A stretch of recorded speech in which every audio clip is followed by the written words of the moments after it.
میرے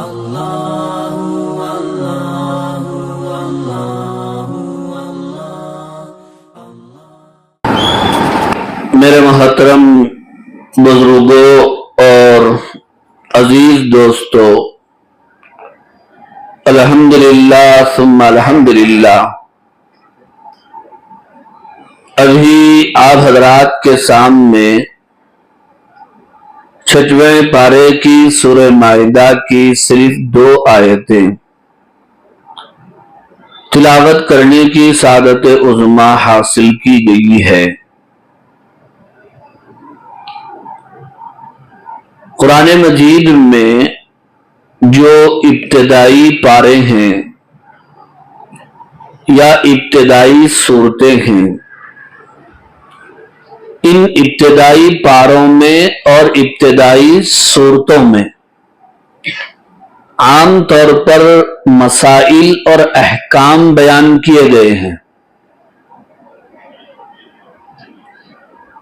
اور اس کے بعد جو پارے ہیں یا جو صورتیں ہیں، ان میں بعض جگہ واقعات ہیں، قصے ہیں، بعض جگہ توحید کی باتیں ہیں، بعض جگہ رسالت کی باتیں ہیں، اور بعض جگہ آخرت کی باتیں ہیں، اور بعض جگہ اللہ تعالی کی بڑائی اور کبریائی بیان کی گئی ہے، اور آپ صلی اللہ علیہ وسلم کی سیرت طیبہ بیان کی گئی ہے، صحابہ اکرام رضوان اللہ تعالی علیہم اجمعین کے واقعات اور قصے بھی بیان کیے گئے ہیں۔ جیسا کہ آپ حضرات سورہ مائدہ کی ابتدا ہی سے سن رہے ہیں کہ اس صورت میں اللہ رب العزت نے عام طور پر مسائل اور احکام بیان فرمائے ہیں۔ چنانچہ سورہ مائدہ کی ابتدا اور شروعات ہی سے یہ بیان ہوا کہ کون سی چیزیں یا کون سے جانور کھانا حلال ہے اور کن جانوروں کا کھانا حرام ہے۔ گزشتہ منگل یا اس سے پہلے والے درس قرآن مجید میں یہ بتایا گیا تھا کہ کن جانوروں کا کھانا حرام ہے۔ چنانچہ یہ بیان کیا گیا تھا کہ مردار جانور اور اسی طرح خون، خنزیر اور ہر وہ جانور جو غیر اللہ کے نام پر چھوڑ دیا جائے، اور وہ جانور جو گلا گھٹ کر مر جائے، یا وہ جانور جو چوٹ لگ کر مر جائے، یا وہ جانور جو اوپر سے نیچے گر کر مر جائے، یا وہ جانور جو آپس میں لڑنے کی وجہ سے سینگ کا مار لگ کر مر جائے، یا اسی طرح وہ جانور جس جانور کو درندوں نے کھا لیا، یا اسی طرح وہ جانور جن کو آستانوں پر یا بت خانوں کے پاس ذبح کیا جائے، یا اسی طرح وہ جانور جو جوے کے ہوں، جیسا کہ زمانے جاہلیت میں عرب میں مکے میں ہوا کرتا تھا، ان سارے جانوروں کا گوشت کھانا حرام ہے۔ اب اس کے بعد اللہ رب العزت نے آج کی اس آیت کریمہ میں شکاری جانوروں کے شکار کیے ہوئے جانوروں کے گوشت کی حلت کی تفصیلات بیان فرمائی ہیں، اور اللہ رب العزت دعا فرمائیے کہ صحابہ اکرام رضوان اللہ تعالی علیہم اجمعین پر رحم فرمائے، ان کی قبروں کو نور سے منور فرمائے۔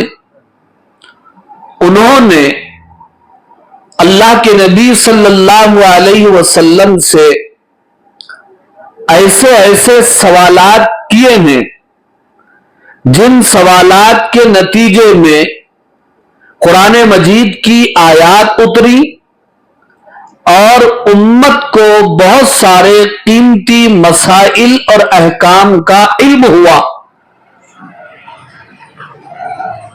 چنانچہ جب جانوروں کی حلت اور حرمت کا بیان ہوا کہ کن جانوروں کا گوشت حرام ہے اور کن جانوروں کا گوشت کھانا حلال ہے، تو صحابہ میں بعض صحابہ وہ تھے جن کی زندگی کا گزر جنگل کے جانوروں کے شکار پر ہوا کرتا تھا، اور ان کے پاس شکاری جانور تھے۔ ان شکاری جانوروں کے ذریعے سے وہ شکار کیا کرتے تھے۔ تو بعض صحابہ نے آپ صلی اللہ علیہ وسلم سے یہ سوال کیا کہ شکاری جانوروں کے ذریعے سے اگر کسی جانور کا شکار کیا جائے تو پھر اس جانور کا گوشت کھانا ہمارے لیے حلال ہے یا حرام ہے، جائز ہے یا ناجائز ہے، درست ہے یا نہیں ہے؟ یہ وہ صحابہ نے سوال کیا تھا جو شکاری جانوروں کے ذریعے سے جانوروں کا شکار فرمایا کرتے تھے۔ جب صحابہ اکرام رضوان اللہ تعالی علیہم اجمعین نے شکاری جانوروں کے ذریعے سے شکار کے حلال اور حرام ہونے کی تفصیل پوچھی تو اس پر اللہ رب العزت نے یہ آیت کریمہ نازل فرمائی، جو آیت کریمہ آج کی دو آیتوں میں سے پہلی آیت کریمہ ہے، اور اس آیت میں پوری تفصیل بیان کر دی گئی کہ کب سونا ہے اور کب جاگنا ہے، کب سونا ہے اور کب جاگنا ہے اور کب جگانا ہے۔ تو بزرگوں اور عزیز دوستو، ایک ہے شکاری جانور، ایک ہے شکار، دونوں میں فرق سمجھ لیجیے آپ۔ جانوروں کی دو قسمیں ہیں، بعض جانور وہ ہوتے ہیں جو شکار کرنے والے ہوتے ہیں، اور بعض جانور وہ ہیں جن کا شکار کیا جاتا ہے۔ جیسے سمجھ لیجئے کتا ہے، یہ شکاری جانوروں میں سے ہے، شکار میں سے نہیں ہے۔ کتے کے ذریعے سے کسی دوسرے جانور کا شکار ہوتا ہے یا کیا جا سکتا ہے، اور شکاری جانوروں کی بھی دو قسمیں ہیں، بعض شکاری جانور درندوں میں سے ہے اور بعض شکاری جانور پرندوں میں سے ہے۔ کتا یہ شکاری جانور ہے، درندوں میں سے ہے، پرندوں میں سے ہے۔ سونے والے بھی بولیں درندوں میں سے ہے نا، پرندوں میں سے تو نہیں ہے۔ تو درندہ شکاری جانوروں کی مثال میں نے آپ کو دے دی، جیسے کتا ہے۔ تو پرندہ شکاری جانوروں میں سے کون سا پرندہ ہے جس پرندے کے ذریعے سے اور جانوروں کا شکار کیا جاتا ہے؟ اس کی مثال جیسے ایک پرندہ ہے جس کا نام باز ہے، باز پرندہ، تو قرآن مجید میں شکاری جانوروں کی چند صفات بیان کی گئی ہیں. ان شکاری جانوروں میں وہ صفات اگر پائی جائیں تو ان کا شکار کھانا ہمارے لیے حلال ہے. اگر ان شکاری جانوروں میں چاہے وہ درندہ ہو شکاری جانور یا پرندہ ہو وہ صفات اس شکاری جانور کے اندر نہیں ہے تو پھر اس کا شکار ہمارے لیے حلال نہیں ہے. تو شکاری جانوروں کی دو قسمیں بیان کی گئی. بعض شکاری جانور درندوں میں سے ہے اور بعض شکاری جانور پرندوں میں سے. درندہ شکاری جانوروں کی مثال جیسے کتا ہے.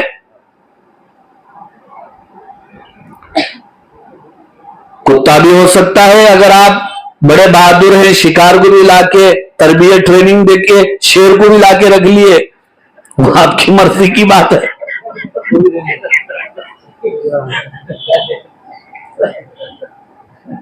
تو بہرحال درندہ جانور جو شکار کرتا ہے یا جس سے شکار کیا جاتا ہے اس میں سے کتا اور پرندہ جانور جس سے شکار کیا جاتا ہے شکار کا اس کی مثال باز ہے.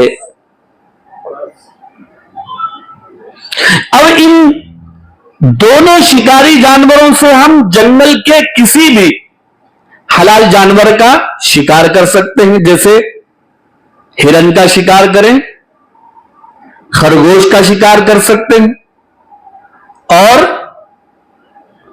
بھی جو حلال جانور ہیں جیسے مثال بول رہا ہوں میں کرنے کے لیے نہیں بول رہے سر مور ہے. تو شکاری جانور الگ ہے شکار الگ ہے. جن شکاری جانوروں کے ذریعے سے شکار کیا جائے ان شکاری جانوروں کے اندر قرآن مجید کے مطابق چند صفات کا ہونا ضروری ہے.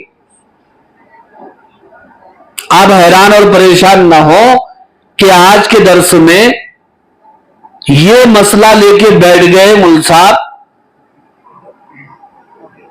اب یہ دور میں کون شکار کرتا کون شکار کو جاتا کون شکار کا جانور لا کے کھاتا.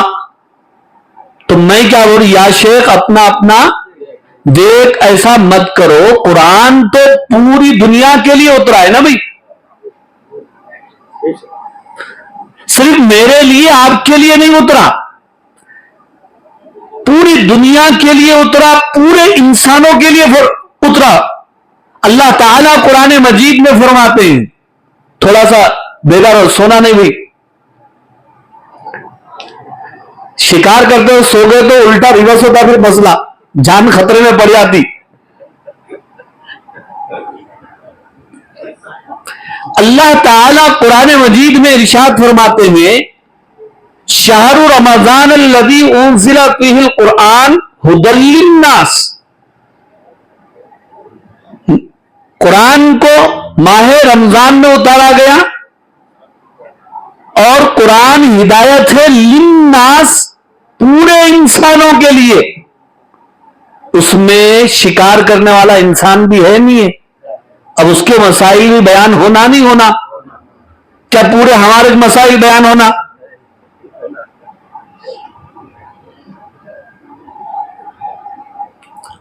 اب آئیے جن جانوروں سے شکار کیا جاتا ہے جیسے کتا ہے یا باز ہے ان میں چند صفات کا ہونا ضروری ہے. وہ صفات اگر پائی جائیں تو پھر ان جانوروں سے جو شکار کیا جائے گا وہ شکار کا گوشت ہمارے لیے حلال ہو جائے.